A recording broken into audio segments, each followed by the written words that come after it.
My name is Ahmed, and from as far back as I can remember, my life has been deeply influenced by the principles of Islam. I was born into a family devoted to faith, where religion wasn't merely a part of our lives, but rather the very foundation upon which everything rested. 5 times a day, I would bow in prayer, reciting the Quran's verses with reverence. The mosque was my sanctuary, the place where I sought both peace and direction. I took great pride in my commitment, believing that my devotion to Allah and the values of Islam would guide me to eternal salvation. My worldview was shaped by the Quran and the teachings of the Prophet Muhammad. I immersed myself in the hadiths, memorizing key surahs, and looking for answers to life's questions through Islamic scholarship. My life had a rhythm, a sense of purpose that came from knowing I was walking the righteous path described in the Quran. However, despite my steadfast faith, there were moments of uncertainty I couldn't ignore. Sometimes, late at night, I would lie awake questioning the nature of God and the concept of salvation. The Quran spoke of deeds being weighed on the day of judgment, but what if I hadn't done enough? What if, despite all my efforts, my sins outnumbered my good deeds? These thoughts, though fleeting, were buried quickly by prayer and study, but they lingered in the back of my mind like a shadow. I had always respected other religions. As a student of theology, I found it intriguing to explore the beliefs of others, especially Christianity. However, I viewed Christianity as flawed. The idea that Jesus could be the Son of God seemed absurd to me. He was a prophet, highly respected, but just a man like the other prophets. The concept of the Trinity was beyond my comprehension, and the idea of salvation solely through grace struck me as a shortcut that diminished the importance of effort and accountability. For years, I carried this belief with me, debating Christians whenever the chance arose. I was confident in my arguments, quoting the Quran and highlighting what I saw as contradictions in the Bible. My faith felt unshakable, and I took pride in defending Islam with logic and clarity. Yet underneath this certainty, quiet doubts remained. It was during a trip to visit family in another city that everything shifted. The day began like any other. I woke early for Fajr prayer, recited my usual supplications, and spent the morning discussing theology with my younger brother. As the afternoon wore on, I began to feel a slight discomfort in my chest, which I dismissed as nothing serious. By evening, the discomfort had escalated into a sharp, stabbing pain that made breathing difficult. "Ahmed, we're going to the hospital," my brother said firmly, grabbing his keys. I protested, as I always did when it came to medical issues. "It's probably just indigestion. I'll be fine," I reassured him, but the pain didn't ease. By the time we reached the emergency room, I could barely stand. The doctors assessed me quickly and performed tests, their faces growing more serious with each passing moment. Within an hour, I was lying on a hospital bed, hooked to machines, as they explained that I was experiencing a severe heart attack. My mind raced as I processed their words. A heart attack at my age? It didn't make sense. I had always taken good care of myself, eating well, exercising, praying regularly. How could this be happening to me? As the doctors worked to stabilize me, I felt an overwhelming fear, unlike anything I had ever known. I thought of my family, my life, and the prayers I had yet to offer. Was this how it was going to end? Was I about to meet my Creator, unprepared and uncertain? The room began to blur, and the voices of the medical staff faded into the background. My chest felt as though it was being crushed, and each breath became more difficult. I closed my eyes, whispering the Shahada, the declaration of faith, over and over, desperately clinging to the one thing I had always believed would save me. Darkness enveloped me, and for a moment there was nothing. No pain, no sound, no light, just silence. But deep within that silence, I felt an overwhelming sense that this wasn't the end. Someone, or something, was waiting for me. The darkness shifted, and my world faded completely, leaving behind a faint sense of anticipation, as though I were standing on the threshold of an unknown journey. I had no idea what would unfold next, but I knew with certainty that my life was about to change forever. When I opened my eyes, or at least I thought I did, I realized I was no longer in my body.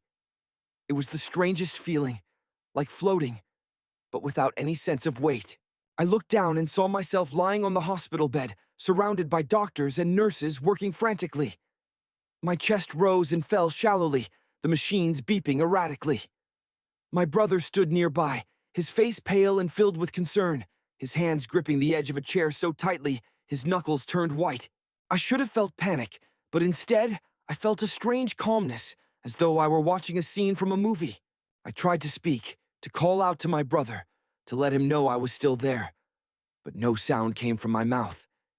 In fact, I wasn't even sure I had a mouth in this form. I wasn't in pain anymore, but I felt an odd detachment, like I was tethered to a different reality, observing everything but unable to interact. What is happening? I thought, my mind racing. Am I dead? The thought sent a chill through me. My faith had taught me that after death, the soul is judged, its deeds weighed, and its fate determined. But this wasn't what I had imagined. There were no angels, no familiar scenes of judgment, just me, floating above my body, caught between confusion and an eerie stillness. Then I noticed it, a light. It wasn't like any light I had ever seen before. It wasn't blinding or harsh, but it radiated an intensity that seemed to pierce straight through me. It pulsed gently, growing brighter with each passing moment, as if it were alive. The light didn't come from the hospital room. It was somewhere beyond, distant, yet incredibly close. I felt its pull immediately, an irresistible draw that seemed to reach deep into the core of whatever I had become. I hesitated, unsure of what to do. Every instinct told me to resist, to remain anchored in the reality I knew. But the light had a magnetic pull that I couldn't ignore. It wasn't just something I saw.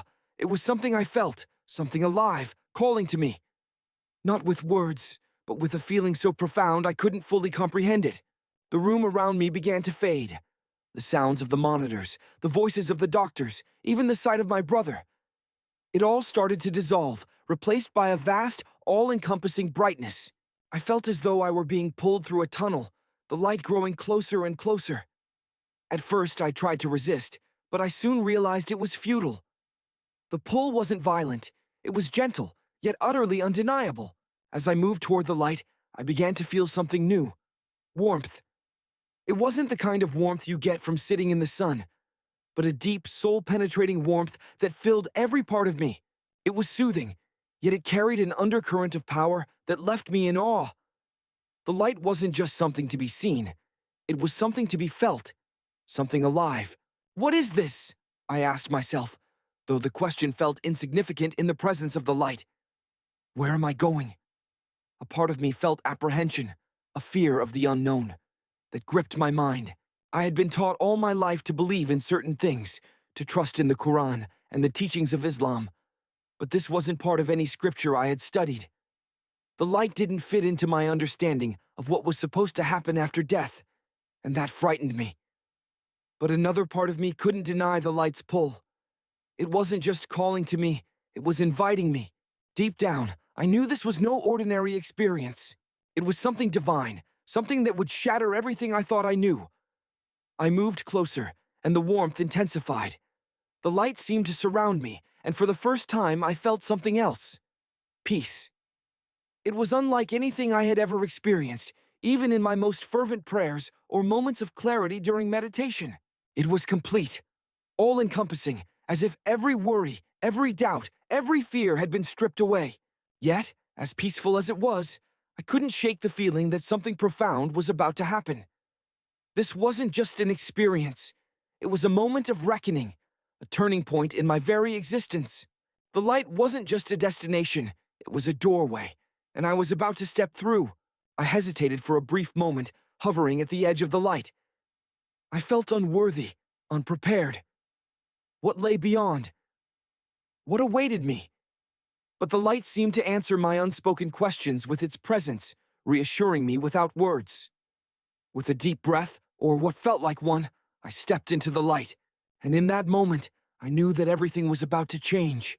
As I stepped fully into the light, everything around me transformed. The warmth I had felt before now completely enveloped me, filling me with a sense of peace that was both overwhelming and humbling. The brightness was no longer just light. It was alive, vibrant, and pulsating with power. I felt as though I were standing in the presence of something infinitely greater than myself, something beyond comprehension. And then, I saw him. At first, it was hard to understand what I was seeing. A figure emerged from the brilliance of the light, radiating a presence so powerful and majestic that I was immediately filled with a profound sense of awe. He moved closer, and as he did, I felt waves of love and compassion washing over me. It wasn't just a feeling. It was as if the very essence of love was radiating from him, surrounding and filling me. "Who are you?" I managed to ask, though my words felt insignificant and inadequate compared to the magnitude of the moment. He gazed at me, his eyes seeming to pierce through me, reaching my heart, my soul, and every hidden part of me. His gaze wasn't condemning, but profoundly understanding, as though he knew everything about me and yet still loved me entirely. "I'm Jesus," he said. The word struck me like a lightning bolt. Jesus. My mind raced, trying to comprehend what was unfolding. As a Muslim, I had always seen Jesus as a prophet, a great one, but nothing more. The idea that he could be the Son of God was something I had rejected outright, something I had debated many times. Yet here he was, standing before me, more real than anything I had ever known. "That's impossible," I whispered, mostly to myself. "You're just a prophet. How can this be?" Jesus smiled, his expression filled with patience and kindness. "You have many questions, Ahmed," he said. "I'm here to help you find the answers." I wanted to speak, to argue, to make sense of what I was seeing, but before I could, the world around us began to change. Scenes appeared in the light, vivid and full of life, as if I were being transported to another time and place. The first scene was familiar, stories from the Quran about Jesus. I saw him healing the sick, restoring sight to the blind, and even raising the dead. These were miracles I had always accepted as truth. But now, seeing them with my own eyes, they carried a weight I couldn't ignore. The compassion in his touch, the authority in his words. It was unlike anything I had ever imagined. Then the scenes shifted. I saw moments I recognized not from the Quran, but from the Bible. Moments I had dismissed before. I saw Jesus at the Last Supper, speaking to his disciples with a love that went beyond human understanding. I saw him praying in the garden, his anguish clear as he prepared to sacrifice himself. And then I saw the crucifixion. I wanted to look away, but I couldn't. I saw the nails, the crown of thorns, the pain etched into his face. But even in that agony, there was something else. Strength. Purpose. This wasn't just suffering. It was an act of unparalleled love. "Why?" I asked, my voice trembling. "Why did you do this?" "For you," he said simply. "For all of you." The words cut through me. My understanding of salvation had always been about deeds, earning favor through actions. The idea that someone would willingly take on the burden of humanity's sins, sacrificing themselves out of love, was almost impossible to comprehend. The scene shifted again, and this time I was shown passages from both the Quran and the Bible side by side. Jesus pointed to prophecies in the Quran that I had read many times but never truly understood, passages speaking of the Messiah, salvation, and a light to the nations. He then showed me their fulfillment in the Bible, how every prophecy pointed to him. "How could I have missed this?" I asked, my heart heavy with realization. How did I not see the truth? "You were searching, Ahmed," Jesus said, his voice gentle. "And now you have found it." Tears streamed down my face as his words sank in. Everything I had believed, everything I had held on to, was being overturned. Yet, amid the turmoil, I felt a strange clarity, as though the pieces of a puzzle I had struggled with my entire life were finally falling into place. "There is more to see," Jesus said, his eyes full of compassion. "Will you come with me?"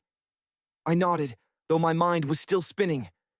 I didn't know what lay ahead, but I knew one thing. My life would never be the same. As Jesus extended his hand toward me, the world around us shifted once more. The light seemed to grow, enveloping everything, and I felt a sudden weightlessness, as if I were being carried to a new realm. I wasn't afraid. I trusted him, even though I still didn't fully understand what was happening or why. The first thing I saw was breathtaking, a place filled with colors more vibrant than anything I had ever known. The air was alive with peace, joy, and harmony. There was no pain, no suffering, no sadness, only love, pure and overwhelming. In the distance, I saw people of all kinds, their faces glowing with a joy that seemed to come from within. They moved freely, laughing and embracing one another, as though they had finally found completeness. "This is heaven," Jesus said, his voice warm.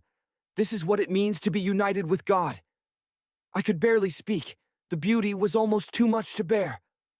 "It's perfect," I finally managed to say. "This is what I've prayed for, isn't it?" Jesus nodded. "It is the fulfillment of God's promise, but it is not earned by deeds alone. It is a gift given freely through faith." The words hit me like a thunderbolt. In my faith, everything had been about balance. Good deeds outweighing bad, prayers offered at the right times, fasting done correctly. But here, Jesus was telling me it wasn't about earning salvation, it was about grace. "Grace?" I asked, my voice shaking with confusion and hope. "What do you mean?" "No one can earn perfection," Jesus said gently. "No one can live without sin, no matter how much they try. God's love isn't something to be earned. It's something to be accepted. That's why I gave my life for you, for everyone, so that through me, you could be free." His words rocked the foundation of everything I had believed. My life had been built on striving, on doing enough to be worthy in the eyes of God. But here, in this place of perfect peace, I was being told that it wasn't about being worthy. It was about trusting in Him. Before I could fully grasp what he was saying, the scene changed. The warmth and light faded, replaced by a cold, oppressive darkness. I felt the shift immediately, as though a weight was pressing down on my chest. The air was thick and heavy, and in the distance I heard faint cries, anguished, desperate, hopeless. "This is hell," Jesus said, his voice filled with sorrow. "This is separation from God." I didn't want to look, but the vision became clearer. I saw figures moving in the shadows, their faces twisted in pain and regret. They reached out, as though searching for something, someone. But there was no answer. The despair was overwhelming, piercing my soul. "Why?" I whispered, barely able to speak. "Why do they suffer like this?" "They chose separation," Jesus said, his voice heavy with sorrow. "God's love is offered to everyone, but not everyone accepts it. Hell is not a place of God's wrath. It is the absence of His presence. It is the natural result of rejecting the gift of salvation." I couldn't look away. The suffering, the emptiness. It was worse than anything I had imagined. Yet even in the midst of that darkness, I felt a deep love radiating from Jesus. It was as if His heart ached for every soul that had chosen to turn away. "Do you understand now, Ahmed?" he asked, his eyes meeting mine. "The choices you make in life matter, not because of what you can earn, but because of the relationship you choose to have with God." Tears flowed from my eyes as his words sunk in. I had spent my life striving, praying, fasting, doing everything I could to be good enough. But here, in the presence of Jesus, I realized all He wanted was my heart. "Ahmed," he said, his voice soft but firm, "will you accept my gift? Will you trust me to lead you to the Father?" I hesitated, not out of doubt, but because of the weight of the moment. Everything I had ever believed, everything I had ever lived for, was being called into question. But deep down I knew the truth. I could feel it in every part of me. "Yes," I said, my voice breaking. "I trust you." The light around us grew brighter, warmer, and I felt a peace like nothing I had ever known. It wasn't just peace. It was freedom. Freedom from fear, from striving, from the burden of trying to earn what could only be given. "There is more for you to do," Jesus said, his tone filled with purpose. "You must return and share what you have seen." "Return?" I asked, startled. "But I don't want to leave. I want to stay here with you." He smiled, a comforting yet challenging smile. "Your time here is not yet finished. There are people who need to hear your story, Ahmed. They need to know the truth." The light began to shift again, and I felt a pull, as though I were being drawn back to the world I had left behind. I didn't want to go, but I knew I had to. Jesus had given me a purpose, and I couldn't ignore it. As the vision of heaven and hell faded, his final words echoed in my mind. Go, Ahmed, share the truth. I will be with you always. When I opened my eyes, the harsh fluorescent lights of the hospital room replaced the radiance of the divine light I had just left. My chest burned with pain, and the sound of beeping machines filled the air. The sterile scent of antiseptic hit me, and I realized I was back in my body, back in the world I thought I had left behind. Voices echoed around me, filled with urgency and relief. He's back, one of the doctors exclaimed. I blinked, my vision blurry, trying to focus on the figures moving around me. My brother's face came into view, his eyes wide with a mixture of shock and joy. Ahmed, can you hear me? He asked, his voice trembling. I nodded weakly, but I couldn't find the words to respond.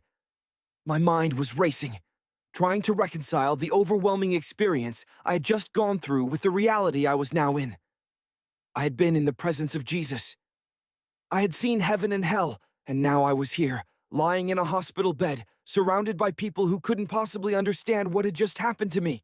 The doctors spoke in hurried tones, marveling at how my condition had stabilized so suddenly.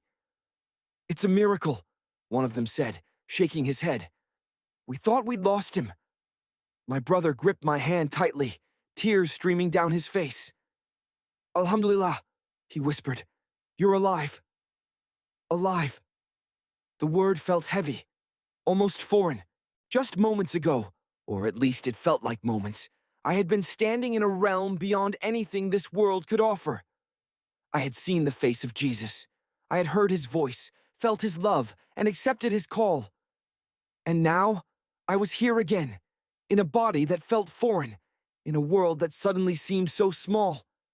For the first few hours, I didn't speak much. My family stayed by my side, their relief evident in every glance and gesture. But inside, I was wrestling with a storm of emotions. What had I just experienced? How could I reconcile it with everything I had believed my entire life? Jesus wasn't just a prophet, that much was clear. He was so much more. But what did that mean for me, for my faith, for my family, and my community? The weight of it all felt suffocating. Late that night, when the hospital was quiet and my family had gone home to rest, I stared at the ceiling, replaying every moment of the encounter in my mind. The light, the love, the visions of heaven and hell, and Jesus' words. They were all so vivid, so undeniable. Yet, I couldn't shake the fear. If I spoke about this, what would happen? My family had always been devout, proud of their heritage and beliefs.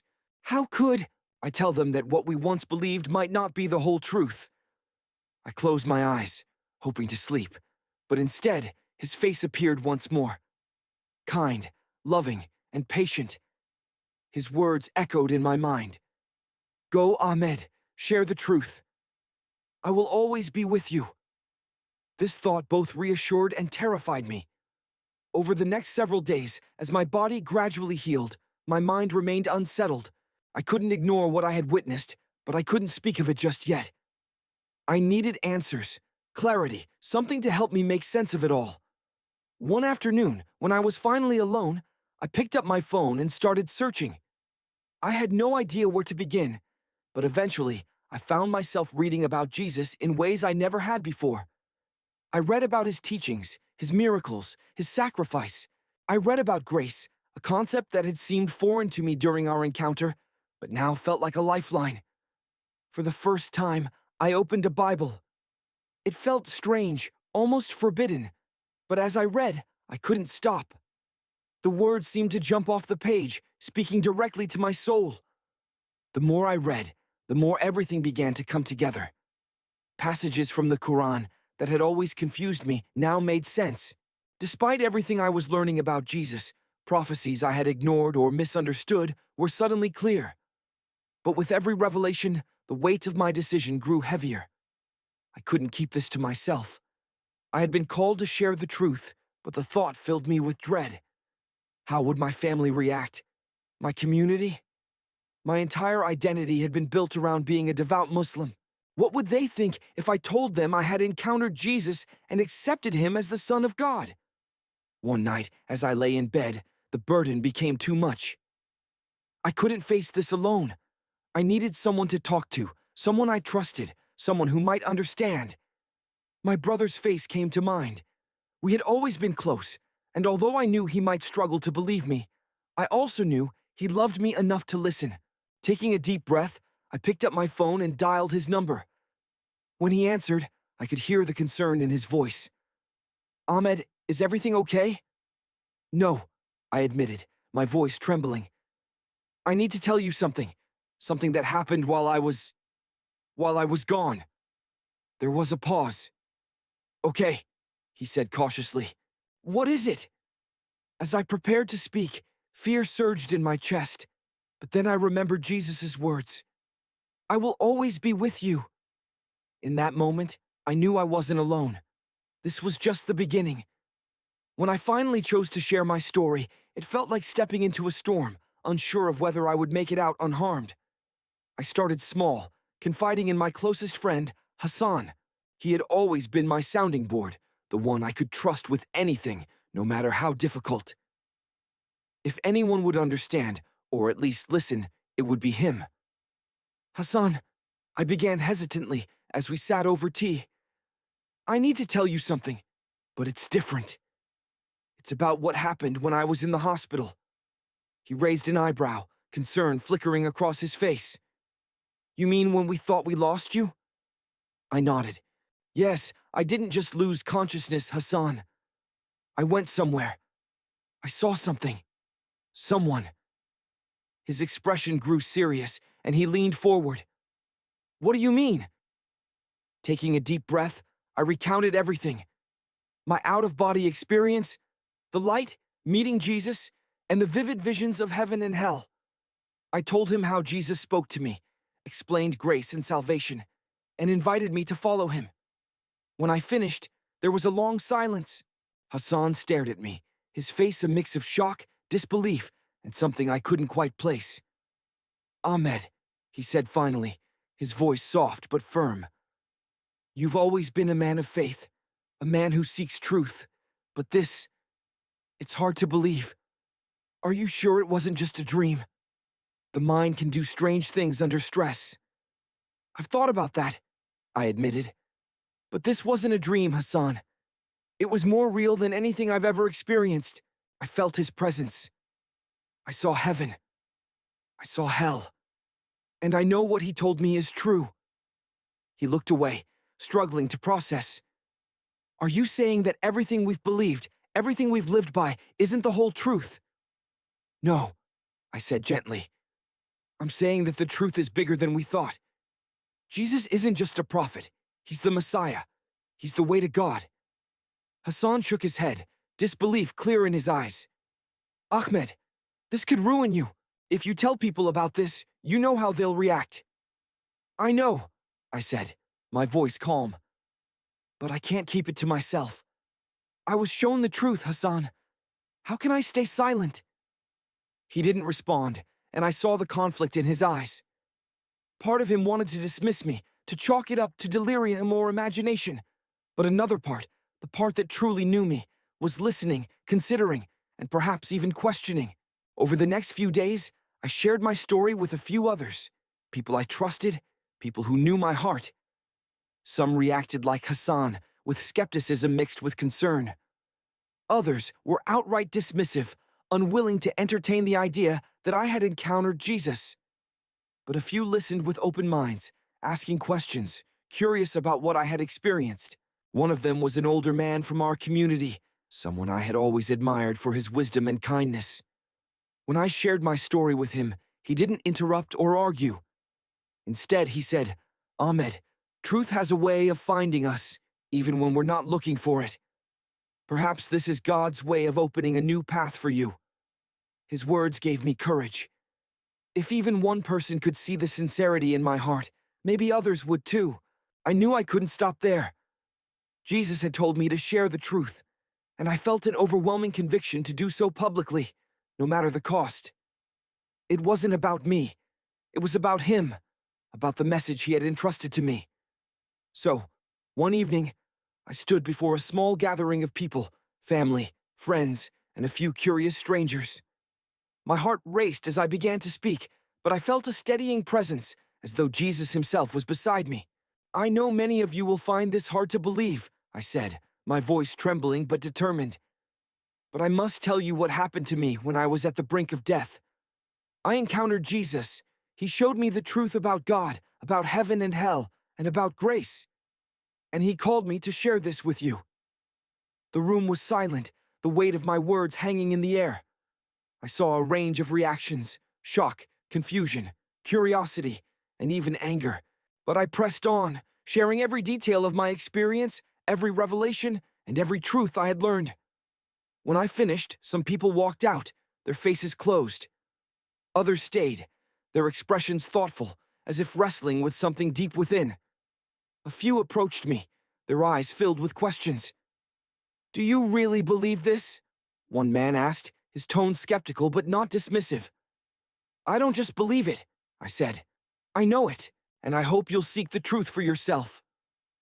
Over time, I found ways to bridge the gap between my Islamic upbringing and my new faith in Jesus. I spoke about the shared values of love, compassion, and devotion to God. I showed how the prophecies in the Quran pointed to Jesus and how his message fulfilled God's promises. My goal wasn't to tear down anyone's beliefs, but to open their hearts to something greater. The more I shared, the more lives were touched. Some people were moved to explore the Bible for the first time, while others began questioning their rigid perspectives. Through it all, I felt Jesus guiding me, giving me the words to speak and the strength to continue.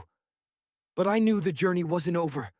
There was still more to do, more people to reach, and more challenges to face. As I prepared for the next step, I prayed for courage, knowing that my testimony could inspire others, but also bring rejection and loss. Yet, deep in my heart, I knew one thing for certain. I wasn't alone. Jesus was with me, just as he promised, and that truth was enough to carry me forward. As I embraced my new life with Jesus, I felt a peace I had never known. For so long, my faith had been about striving, praying, fasting, doing enough to tip the scales of righteousness in my favor. But now I understood it wasn't about what I could do. It was about what Jesus had already done. Accepting him as my Savior wasn't easy, but it was the most freeing decision I had ever made. For the first time, I felt complete.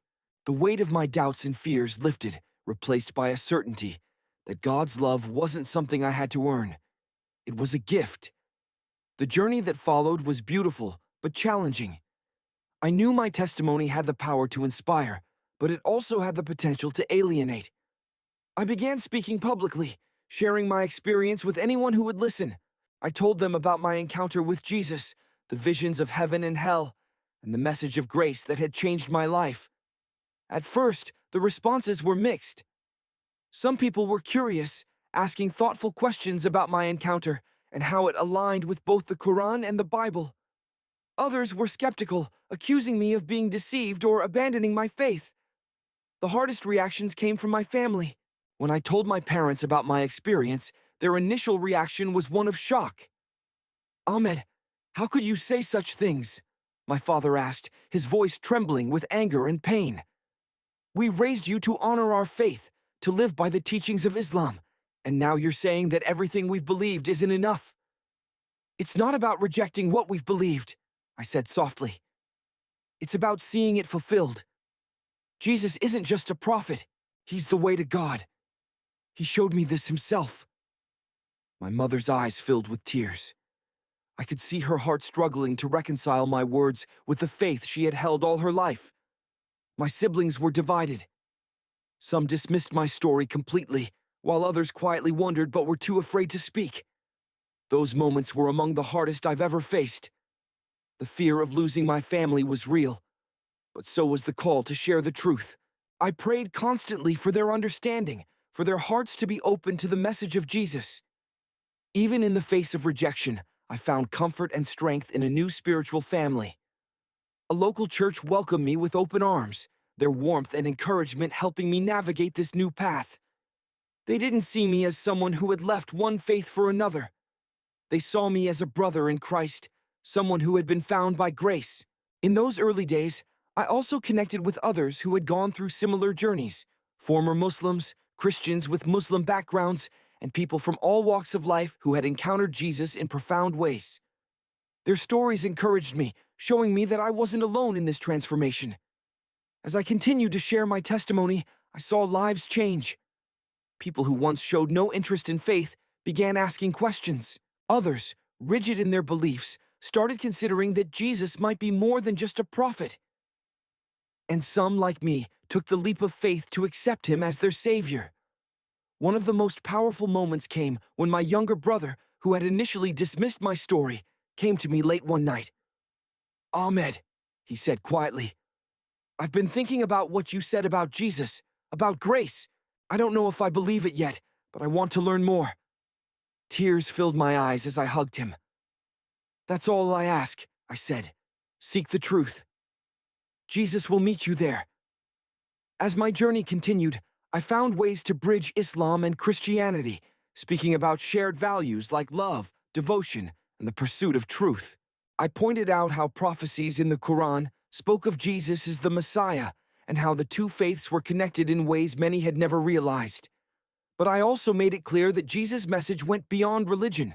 It was about relationship, a personal connection with God made possible through his sacrifice. It was about grace, forgiveness, and love that surpassed anything I had ever known. Looking back, I see how God used every part of my life, my upbringing, my doubts, and even my struggles to prepare me for this mission. The journey hasn't been easy, but it's been worth it. Every rejection, every difficult conversation, every moment of doubt has been overshadowed by the joy of seeing lives transformed by the truth of Jesus. As I close this chapter of my story, I leave you with this. Seeking the truth takes courage. It means being willing to question everything you've known, stepping into the unknown, and trusting that God will guide you. But I promise you this, it's worth it. If you've been touched by my story, if you felt a stir in your heart, I encourage you to seek Jesus. Open your heart to him, and he will meet you where you are. Thank you for listening to my journey. If you'd like to share your thoughts or ask for prayer, please leave your name in the comments below. And if you're curious to hear more stories like mine, check out the videos on your screen now. Each one is a testament to the power of faith, grace, and God's unending love.